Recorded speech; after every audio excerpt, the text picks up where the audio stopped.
An Iranian man is pleading guilty in relation to a 2019 cyber attack that crippled several Baltimore city services and cost the city nearly $20 million. Fox 45's Keith Daniels spoke to former Mayor Jack Young, who was in office at the time of the attacks. Keith, what can you tell us? Well, Kai, federal prosecutors released an extensive news release related to the notorious hacker's plea. Prosecutors say Sina Gholinejad and his co-conspirators, all of whom were overseas, caused millions of dollars in losses and disrupted essential public services against healthcare organizations and U.S. cities. And tonight, a former mayor recalls the damage done to Baltimore City. It was an unforgettable incident at Baltimore City Hall. For some city officials, even painful, the ransomware attack of May 2019.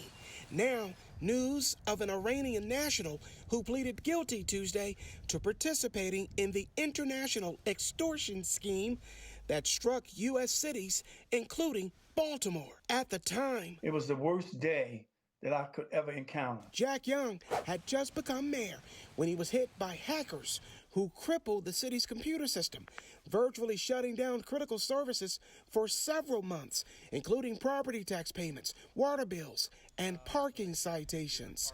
The city's email service also disrupted. A cyber attack that cost Baltimore roughly $19 million. We had to literally rebuild our system. We had to pay other IT specialists and companies to come in and help us rebuild our system. And it just cost a lot of money. You know, I mean, this guy and his co-conspirators, they really wreaked havoc on the city government. In a ransom note, hackers demanded 13 Bitcoin, roughly $76,000, in exchange for keys to restore access. We wasn't going to pay that ransom. I was adamant about not paying the ransom because I heard from some of the other cities where they didn't get all their keys back, you know? So I wasn't going to reward a criminal for attacking our system. According to a news release from the U.S. Department of Justice, 37-year-old Sina Gholinejad entered his plea Tuesday to one count of conspiracy to commit wire fraud. He faces up to 30 years in prison. I think he should get more than 30 years. I think he should be made to pay restitution, and he should make sure that he turn in the rest of his co-conspirators, and we should be able to reap our money back.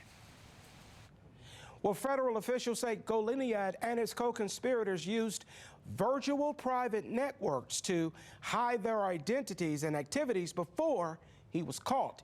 The DOJ did not say when and where Gholinejad was arrested or if he has been extradited. In the studio, Keith Daniels, Fox 45 News.